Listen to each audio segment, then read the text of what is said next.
My name is Naomi Voss, and I was sitting in the third row of a packed surgical conference hall, watching Dr. Reginald Ashcroft take the stage to present my discovery as his own.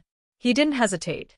He didn't glance my way, didn't so much as flicker with the discomfort of a man about to lie to 400 of the most respected surgeons in the country. He simply stepped up to the podium, adjusted the microphone, and began describing the exact technique I had spent 14 months developing in a lab that smelled permanently of antiseptic and burnt coffee, the modified suturing approach that reduced post-operative complication rates in a specific class of vascular repairs by nearly a third. He called it, without a trace of irony, my technique. I sat perfectly still. I didn't stand up. I didn't shout across that room because I already understood, with a clarity that felt almost like ice water down my spine, that shouting would only make me look unstable in front of the exact people whose respect I would need to fix what was happening in front of me.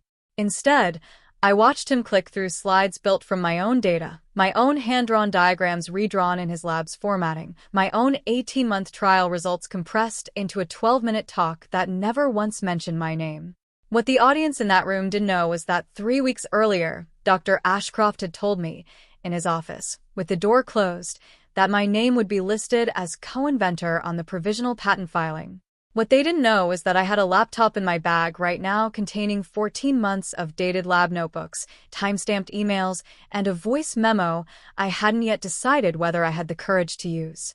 And what none of them could possibly have guessed, watching a rising surgical star accept a standing ovation for work that wasn't his, was that within 6 months, I would be sitting across a deposition table from that same man, watching his own signature on his own emails unravel a lie he had built his entire reputation on believing he was untouchable enough to tell.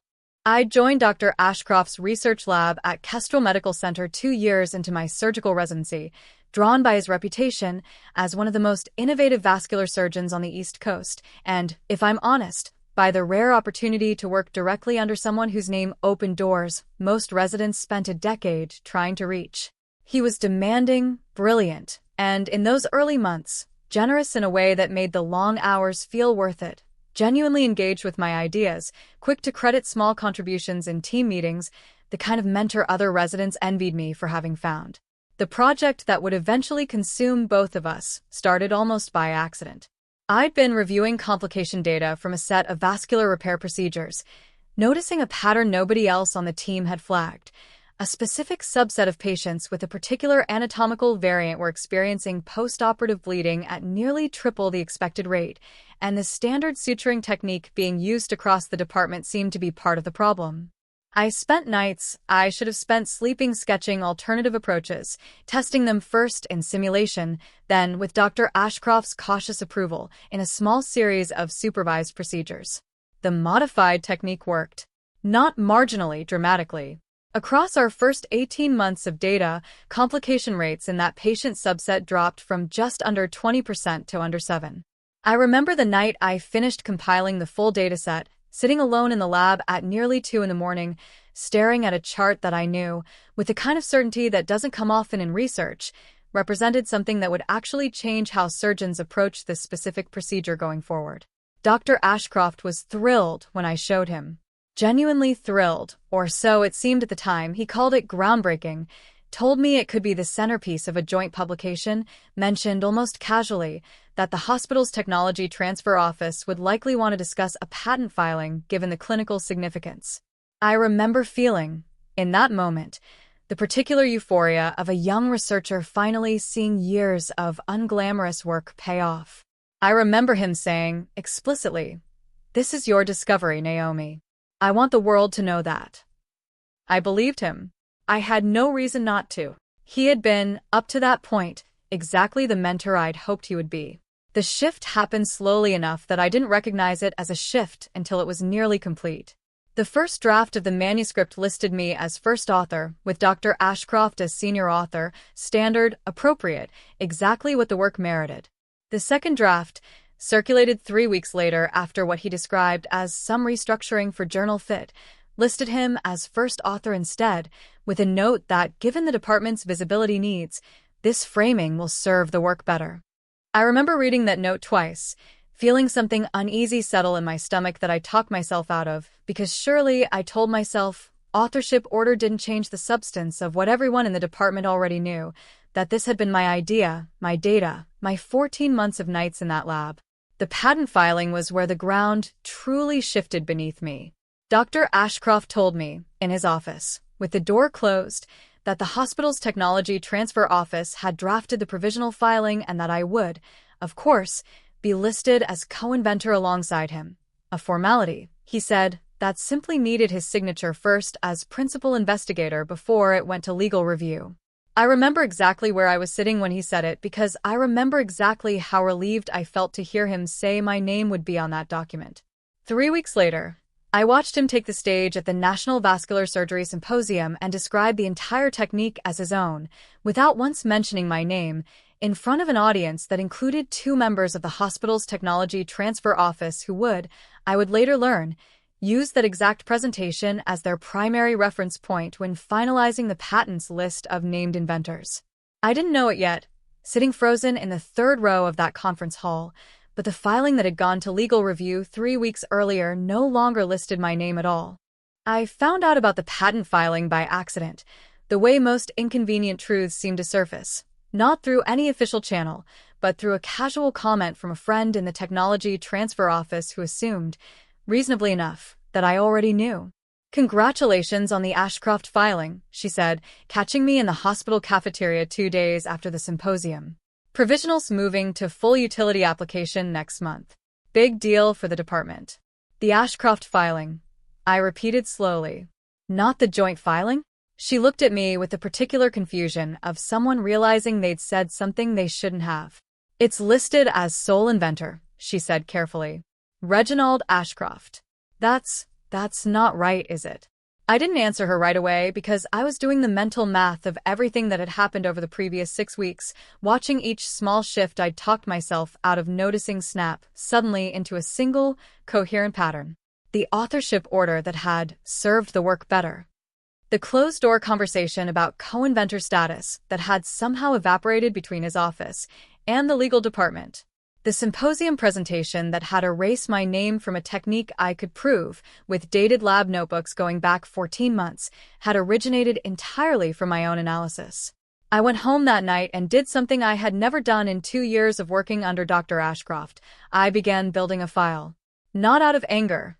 Not yet, but out of the same methodical instinct that had led me to the discovery in the first place. I pulled every email exchange between us referencing the project, dated and time-stamped, including the one where he'd explicitly written, in his own words, "This is your discovery. I want it reflected accurately in whatever we file." I photographed every page of my lab notebooks, each entry dated in my own handwriting, documenting the specific evolution of the technique from my earliest sketches through the supervised trials. I found the voice memo I'd nearly forgotten recording, a habit from residency, dictating case notes to myself while driving home. That happened to include, from the night of our original conversation about the discovery, my own voice repeating back to Dr. Ashcroft's assistant the details of what he'd told me about the joint filing, an unintentional but precisely time-stamped record of the promise he had since abandoned. I requested a formal meeting with him before taking anything further, because some part of me still wanted to believe there was an innocent explanation, some bureaucratic mistake in the technology transfer office that he would be as troubled by as I was. There wasn't. When I raised it, sitting across from him in the same office where he'd once told me my name would be on that filing, his expression didn't show guilt. It showed something closer to mild irritation, the particular impatience of a man being asked to explain himself to someone he'd stopped considering an equal the moment the discovery had proven valuable. "Naomi, be reasonable," he said. "You're a resident.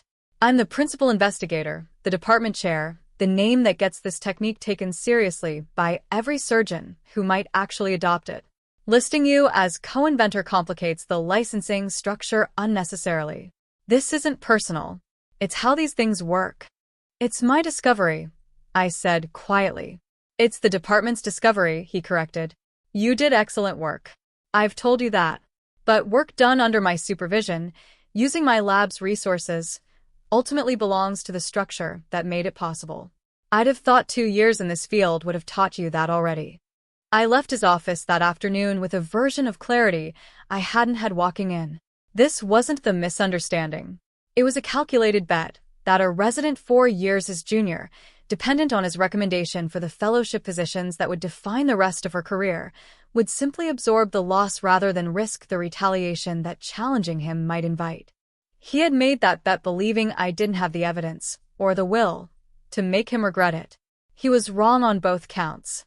I retained an intellectual property attorney named Priscilla Nkemelu 3 weeks later, after consulting quietly with 2 other attorneys who specialized in academic misconduct and confirming what I already suspected, that a formal inventorship correction, and potentially a broader claim regarding authorship misrepresentation, was not only possible but, given the documentation I'd assembled, unusually strong for a case of this kind.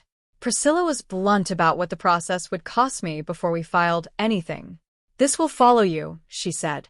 "Some people in your field will see a resident who fought her department chair and assume, regardless of the facts, that you were difficult to work with. I need you to be certain the evidence is worth that risk before we move forward." I thought about that risk seriously for longer than I want to admit. I thought about the fellowship recommendations I'd need in 18 months, the reputation Dr. Ashcroft had spent 30 years building that could crush a resident's early career with a single unfavorable phone call. And then I thought about the technique itself, about the patients in that data set, real people whose post-operative bleeding risk had dropped by nearly 2/3 because of 14 months of work I had done, work that would now be licensed, marketed, and taught to surgical residents everywhere under a name that wasn't mine, built on a false account of how it came to exist. I decided the risk was worth it, not out of anger, but because I understood, with total clarity, that the alternative was accepting a lie that would define the rest of my professional life. The patent inventorship correction proceeding moved slower than the more dramatic version of this story might suggest. No shouting matches, no courtroom theatrics, just months of careful documentation review, sworn depositions, and the quiet, unglamorous accumulation of proof. Dr. Ashcroft's own emails did most of the work I couldn't have done through argument alone. The message where he'd written, in his own words, "This is your discovery," became, in a formal inventorship dispute, exactly the kind of unambiguous admission that patent law takes seriously.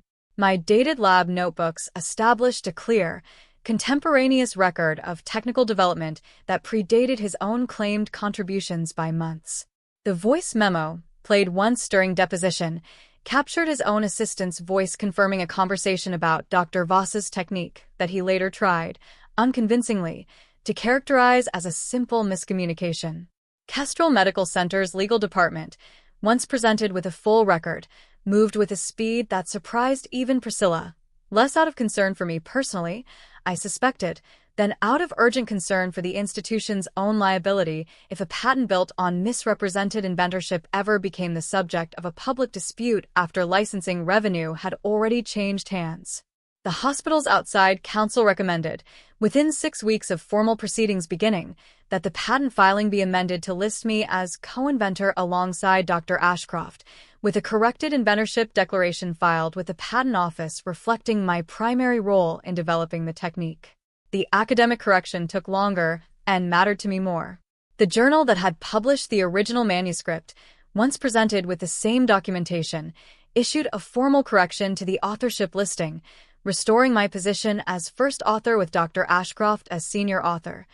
The structure that had existed in that very first draft, before 3 weeks of quiet erosion, had rewritten it into something else entirely. The National Vascular Surgery Symposium, informed of the dispute by the journal's own editorial notice, published a formal addendum to the conference proceedings crediting the technique's development to my original research. Dr. Ashcroft did not lose his position. I want to be honest about that because I think it matters more than a simpler ending would. He remained department chair, continued operating, continued teaching residents, though the hospital's research oversight committee, in the aftermath of the case, implemented a new mandatory review process for all inventorship and authorship decisions involving trainees, specifically designed to prevent exactly the kind of quiet erosion that had nearly cost me everything.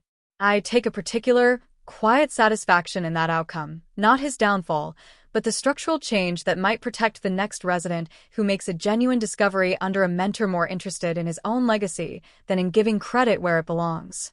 I finished my fellowship 18 months later at a different institution, in a different city, having decided somewhere in the middle of that long, careful process that I no longer wanted my career built inside the shadow of a man who had tried to erase mine.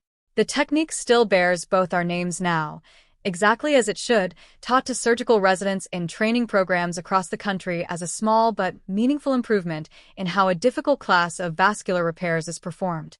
I think about that conference hall sometimes, the third row, the particular stillness I forced into my own body while watching someone else describe my life's work as his.